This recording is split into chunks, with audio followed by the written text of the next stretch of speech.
नमस्कार।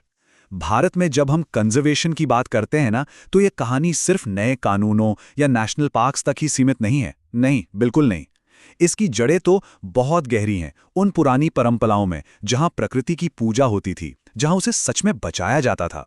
तो आज हम यही देखने वाले हैं कि कैसे ये दोनों धाराएं, कानून और परंपरा, मिलकर हमारी इस कीमती विरासत को संभाल रही हैं।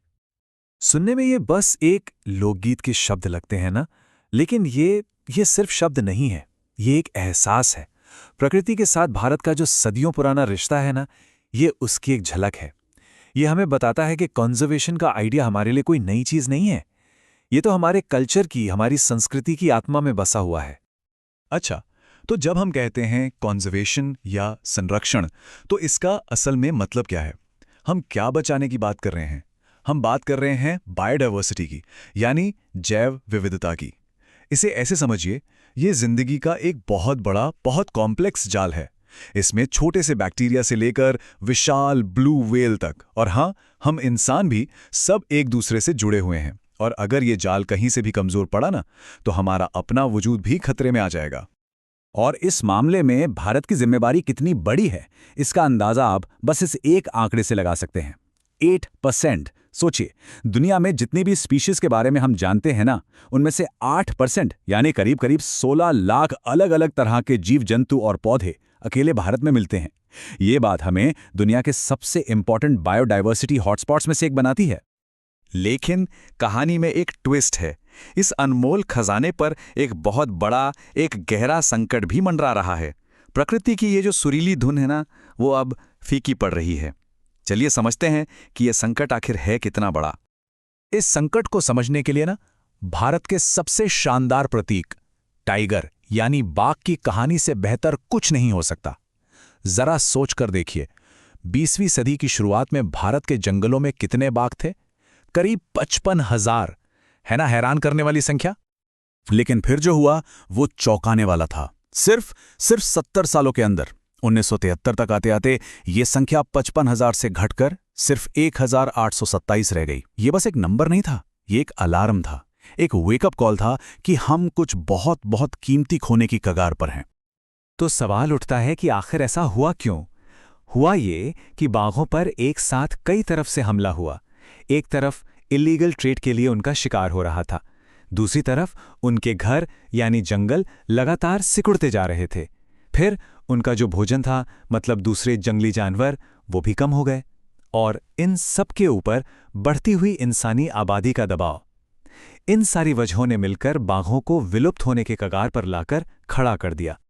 इस खतरे की घंटी ने, इस वेकअप कॉल ने सरकार को जगाया, और यहीं से शुरू हुआ एक बड़ा नेशनल एफर्ट। तो चलिए देखते हैं कि इस संकट से निपटने के लिए आखिर क्या-क्या कदम उठाए गए। ये टाइमलाइन ना बड़ी दिलचस्प है। ये दिखाती है कि भारत में कंजर्वेशन को लेकर सोच कैसे वक्त के साथ बदली और गहरी हुई। देखिए, 1972 में आया landmark Indian wild life protection act. फिर 80s में हमें समझ आया कि भाई, सिर्फ बड़े जानवरों को बचाना काफी नहीं है, तो तितलियों और बीटल्स जैसे छोटे कीड़ों को भी प्रोटेक्शन लिस्ट में डाला गया। 1989 में जॉइंट फॉरेस्ट मैनेजमेंट आया, जिसमें समुदायों को पार्टनर बनाया गया। और 1991 में पहली बार 6 तरह के पौधों को भी इस लिस्ट में शामिल किया गया। और हाँ, बाघों की उस भयानक गिरावट के ठीक बाद 1973 में लॉन्च हुआ प्रोजेक्ट टाइगर।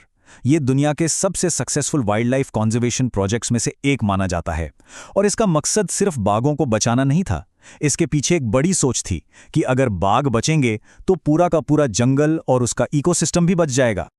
अच्छा, सरकार की स्ट्रैटेजी को समझने के लिए ये जानना भी जरूरी है कि हमारे जंगलों को ऑफिशियली कैसे बांटा गया है। देखिए, आधे से ज्यादा जंगल हैं रिजर्व्ड, ये सबसे कीमती हैं और इन्हें फुल प्रोटेक्शन मिली है। फिर करीब 1/3 हैं प्रोटेक्टेड, जिन्हें और खराब होने से बचाया जा रहा है। और फिर आते हैं अनक्लास जंगल, जिन्हें सरकार, प्राइवेट इंडिविजुअल्स और कम्युनिटीज मिलकर मैनेज करते हैं। और यहीं से हमारी कहानी का दूसरा और बहुत जरूरी हिस्सा शुरू होता है। देखिए, कंजर्वेशन की कहानी सिर्फ सरकारी कानूनों और बड़े-बड़े प्रोजेक्ट्स तक ही खत्म नहीं होती। इसका एक और पहलू है जो शायद सबसे ज्यादा पावरफुल है, और वो है लोकल कम्युनिटीज की भूमिका, यानी लोगों की अपनी भागीदारी। भारत में कंजर्वेशन की असली ताकत तो ग्रासरूट मूवमेंट्स में देखने को मिली है। याद है, पेड़ों को बचाने के लिए उनसे चिपक जाने वाला चिपको आंदोलन, या फिर टिहरी में देसी बीजों को बचाने वाला बीज बचाओ आंदोलन, और सरिस्का में जब गांव वाले माइनिंग के खिलाफ उठ खड़े हुए थे। इन सब ने एक बात साबित की कि जब लोग अपनी विरासत बचाने के लिए एक हो जाते हैं ना, तो बड़ी से बड़ी ताकत को भी पीछे हटना पड़ता है। इसका एक जीता जागता और बड़ा ही शानदार उदाहरण है राजस्थान के अलवर जिले का। यहां 5 गांवों ने मिलकर क्या किया पता है? उन्होंने 1200 हेक्टेयर जंगल को खुद ही भैरोदेव डाकव सेंचुरी डिक्लेयर कर दिया। उन्होंने किसी सरकारी मदद का इंतजार नहीं किया, अपने नियम खुद बनाए और शिकार पर पूरी तरह से रोक लगा दी। ये जो कम्युनिटी लेड कंजर्वेशन की भावना है, ये असल में एक बहुत ही पुरानी भारतीय परंपरा से आती है। सेक्रेड ग्रोव्स, जिन्हें हम देवी देवताओं के वन भी कहते हैं। सोचिए, ये वो जंगल हैं जिन्हें किसी सरकारी कानून ने नहीं, बल्कि लोगों की आस्था ने, उनकी श्रद्धा ने सदियों से बचाए रखा है। इन जंगलों में किसी भी तरह की छेड़छाड़ को पाप माना जाता है। और प्रकृति की ये पूजा पूरे भारत में कितने अलग अलग रूपों में दिखती है। आप छोटा नागपुर जाइए, वहां मुंडा और संथाल जनजाति के लोग महुआ और कदम के पेड़ों की पूजा करते हैं। उड़ीसा और बिहार में तो शादियां इमली और आम के पेड़ों की पूजा के बिना अधूरी मानी जाती हैं। और पीपल और बरगद के पेड़, वो तो खैर पूरे देश में ही पवित्र माने जाते हैं। यही वो गहरी आस्था है जो कंजर्वेशन की सबसे मजबूत नींव है। और जब आस्था और संरक्षण को एक साथ देखने की बात आती है ना, तो राजस्थान के बिश्नोई समुदाय से बड़ा कोई उदाहरण हो ही नहीं सकता। ये लोग काले हिरण, चिंकारा और मोर को सिर्फ बचाते नहीं हैं, बल्कि उन्हें अपने परिवार का, अपने समुदाय का हिस्सा मानते हैं। उनके इलाके में इन जानवरों को कोई नुकसान पहुंचाने के बारे में सोच भी नहीं सकता। तो हमारे सामने अब कंजर्वेशन की 2 तस्वीरें बिल्कुल साफ हैं। एक तरफ है सरकार के बनाए कानून और नियम, और दूसरी तरफ है लोगों की अपनी आस्था, उनकी परंपराएं। और भारत का सस्टेनेबल फ्यूचर वो तभी बन सकता है जब इन दोनों को एक साथ मिलाकर एक मजबूत धागे में बुना जाए। गौतम बुद्ध के ये शब्द इस पूरी भावना को कितनी खूबसूरती से बताते हैं कि पेड़ असीमित दयालु है, वो उसे काटने वाले कुल्हाड़ीबाज को भी अपनी छाया देने से मना नहीं करता। अब आप ही बताइए, कंजर्वेशन की इससे गहरी, इससे सुंदर परिभाषा और क्या हो सकती है? तो इस पूरी चर्चा का निचोड़ क्या निकलता है?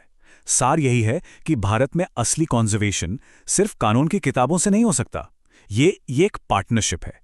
एक तरफ सरकारी ढांचा और दूसरी तरफ लोगों की वो सदियों पुरानी परंपराएं जो प्रकृति के साथ जीती हैं। एक के बिना दूसरा हमेशा हमेशा अधूरा रहेगा। और यहीं पर आकर हम आज के सबसे बड़े सवाल के सामने खड़े हो जाते हैं। भविष्य के लिए हम कानून और परंपरा के इस बेहद जरूरी और नाजुक संतुलन को कैसे बनाए रख सकते हैं? क्योंकि ये कोई छोटा मोटा सवाल नहीं है। इसी संतुलन पर हमारी इस अनमोल विरासत का पूरा भविष्य टिका है। इस पर सोचिएगा जरूर।